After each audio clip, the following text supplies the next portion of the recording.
አስመራ ጸድታና ነጽታ ከኢትዮጵያ ተገንጥላ ሀገር የሆነችበትን 34ኛ ዓመት የነጻነት በዓሏን ለማክበር እየተራወጠች ነው። የተለመደው የስታዲየም ወታደራዊ ትርኢት ይታያል። ኢሳያስም ለ34ኛ ጊዜ የነጻነት በዓል ንግግርን ያደርጋሉ። በዚህ መሃል ደግሞ ኤርትራ እንግዶቿን እየተቀበለች ነው። አንዱ የ34ኛው ዓመት የነጻነት በዓል ታድሚ ስታሊን ገብረስላሴ ሆኖ አስመራ ገብቷል። በኤርትራ ፕሬዝዳንት ኢሳያስ ወሳኝ ፕሮፓጋንዲስት ነው የሚባልለት አወል ስዑድ ለስታሊን በአስመራ ሞቅ ያለ አቀባበልን አድርጎለታል። ስታሊን በሁለት ዓመቱ ጦርነት የኤርትራ መንግስት ወታደሮች የትግራይ ሴቶች ደፍረዋል፣ ዜጎችን በጅምላ ረሽነዋል፣ ክልሉንም አውድመዋል። እናም ይሄ ጉዳይ ፍትህ ሳያገኝ ከኤርትራ ጋር የምን እርቅና ግንኙነት ነው በማለት ሲሞግቱ ከነበሩት ሰዎች መካከል ነበር። በኤርትራ በኩል ይቅርታው ስለ ይቅርታና ፍትህ መነጋገር ይቅርና በዚህ ጦርነት የኤርትራ ጦር ስለመሳተፉም በቂ የሆነ የእምነት ክህደት ቃል ባልተሰጠበት ሁኔታ ግን ስታሊን ገብረስላሴ ቀድሞ አስመራ የተገኘ ሰው ሆኗል። መርህ ወዴት አለሽ? ለቃል መቆም ለራስ መታመን እሴቱ ጋር ነው እየተባለም ነው። እናም አሁን ባለው ሁኔታ ከዓመታት በፊት ኢሳያስን ሲወነጅልና ሲያብጠለጥል የነበረው የስታሊን አስመራ መግባት ብዙዎች እንዴት በሚል ስሜት እንዲጠይቁ እያደረገ ነው።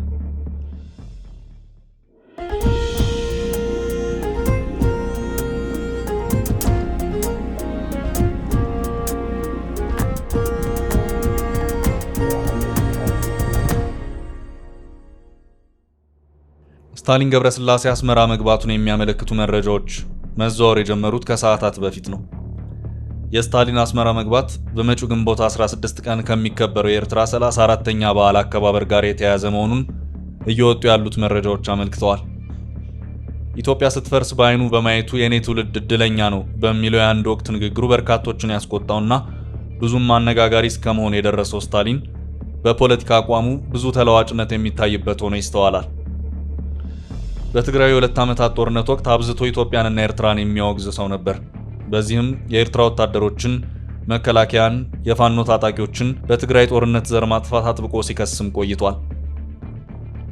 የትግራይ ጦርነት አብቅቶ የአማራው አዲስ ግጭት በተቀሰቀሰበት ወቅት ደግሞ የፋኖ ኃይሎች ደጋፊ ሆኖም እንደነበር የሚታወስ ነው። ሰሜነኞች አንድ እንሁን በማለት ሲቀሰቅስም ነበር። የህወሓትን ለሁለት መከፈል ተከትሎ ደግሞ ስታሊን የአንደኛው አንጃ ደጋፊ በመሆን የሚዲያውን ጦርነት ሲያቀጣጥል ከርሟል። አሁን ደግሞ አስመራ ገብቷል። በአንድ ወቅት የሃይማኖት ጠባቂና ጉዳይ አስፈጻሚም ነበር። አሁን በርካቶችን እያነጋገረ ያለው ጉዳይ የስታሊን አስመራ መገኘት አይደለም። ይህ የስታሊን አስመራ መገኘት የምን ነጸብራቅ ነው የሚለው ነጥብ ነው። ስታሊን አስመራ ተገኘ። ድንገት ከሰማይ አስመራ ላይ ዱብ ያለ ሰው አይደለም።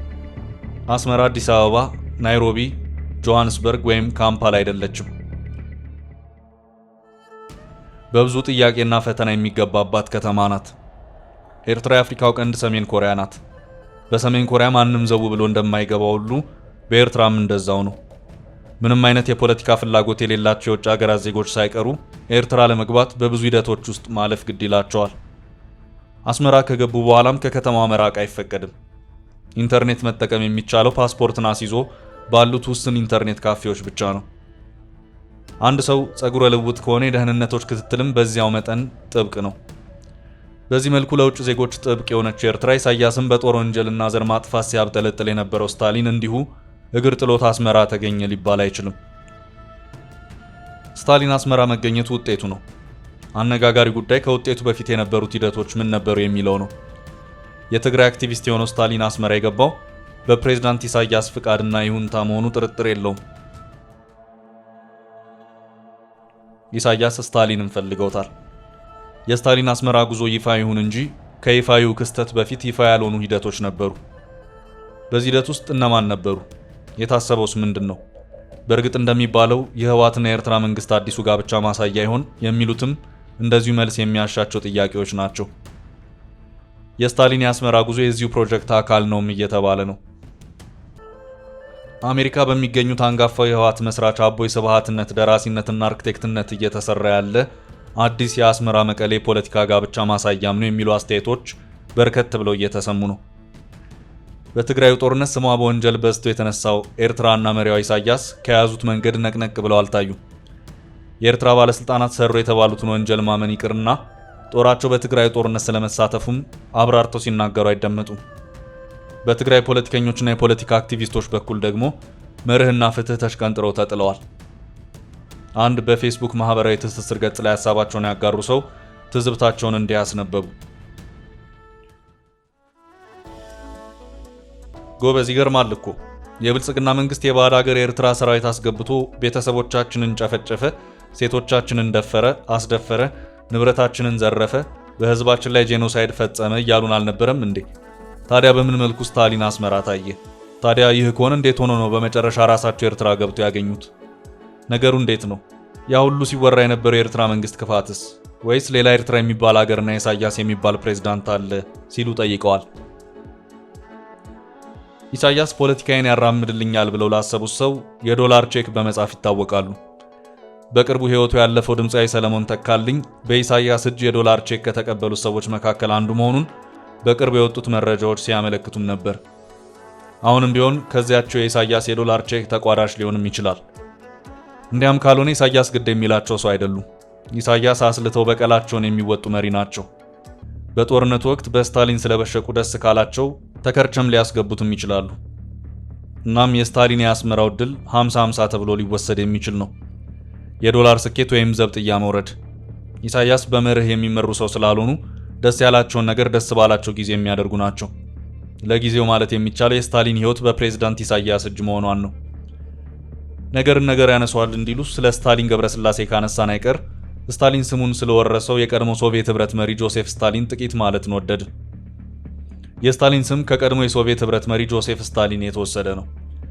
ጆሴፍ ስታሊን የቀድሞዋን ኮሚኒስታዊ ሶቪየት ህብረት አንቀጥቅጦ የገዛ ትልቅ የዓለማችን የፖለቲካና ወታደራዊ አሻራ ያለው መሪ ነው። በጊዜው ሶቪየት ህብረት ተብላ ትጠራ የነበረችዋን የአሁኗን ሩሲያና ሌሎች የተነጠሉ ሀገራትን አንድ ላይ አድርጎ የገዛ መሪ ነው። እንደ አውሮፓውያን አቆጣጠር ከ1924 እስከ 1953 ድረስ ታላቋን ሶቪየት ህብረት አንቀጥቅጦ ገዝቷል። አገሪቱን ያስተዳድር የነበረው ኮሚኒስት ፓርቲ ሊቀመንበርም ነበር። በዚሁ የሶቪየት ህብረት ኮሚኒስታዊ ስርዓት የህዝብ አስተዳደር ዘይቤ መሰረት አንድ መሪ ነጥሮ በማይወጣበትና ኮሌክቲቭ ሊደርሺፕ በሚባለው አሰራር መሰረት ከሌሎች ኮሚኒስታዊ ጓዶች ጋር አገሪቱን ለጥቂት ጊዜያት ቢመሩም በመጨረሻ ስታሊን ሁሉንም አስወግዶ ብቻውን ነጥሮ ወጥቷል። ስታሊን በስልጣን ዘመኑ በዙሪያ የነበሩትን ሰዎች በጭካኔ በማስወገድ ይታወቃል። መጨረሻ ላይ ስታሊን የሚለው የመሪ ስም በተፈሪነት ጎልቶ የወጣውም ከዚሁ ጥግ ከያዘ ጭካኔው ጋር በተያያዘም ነበር።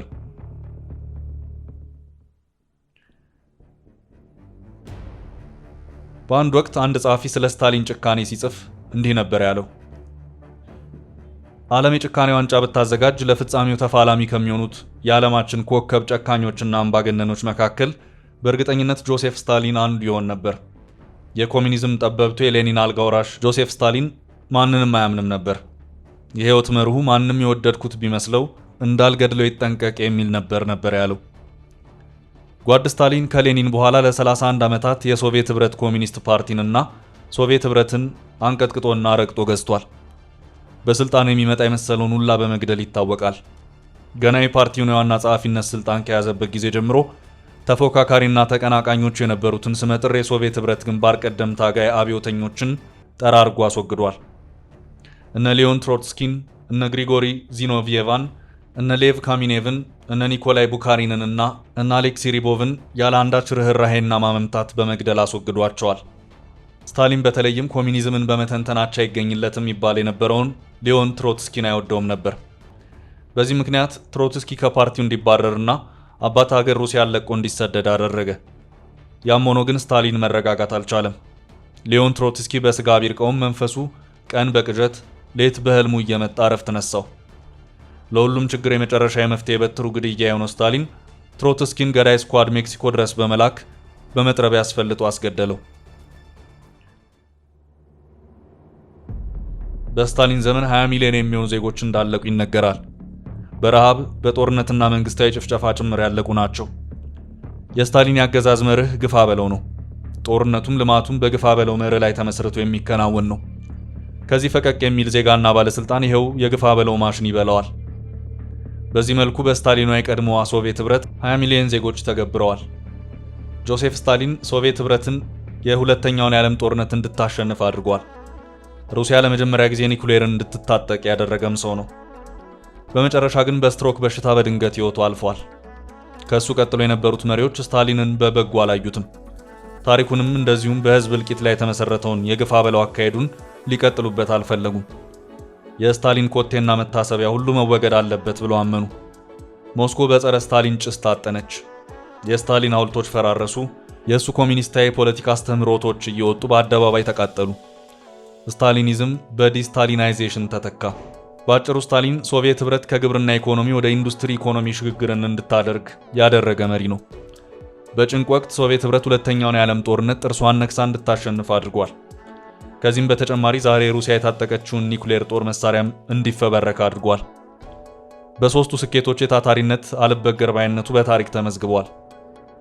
በሌላ አቅጣጫ ደግሞ ለስልጣን ስስቱ በገደላቸው ሰዎች፣ በግፋ በለው ፖሊሲው ለእልቂት በዳረጋቸው ዜጎችና በአጠቃላይ ጭካኔው ደግሞ ይህ ሰው ከታሪክ መዝገብ መፋቅ አለበት የሚሉ በርካቶች ናቸው።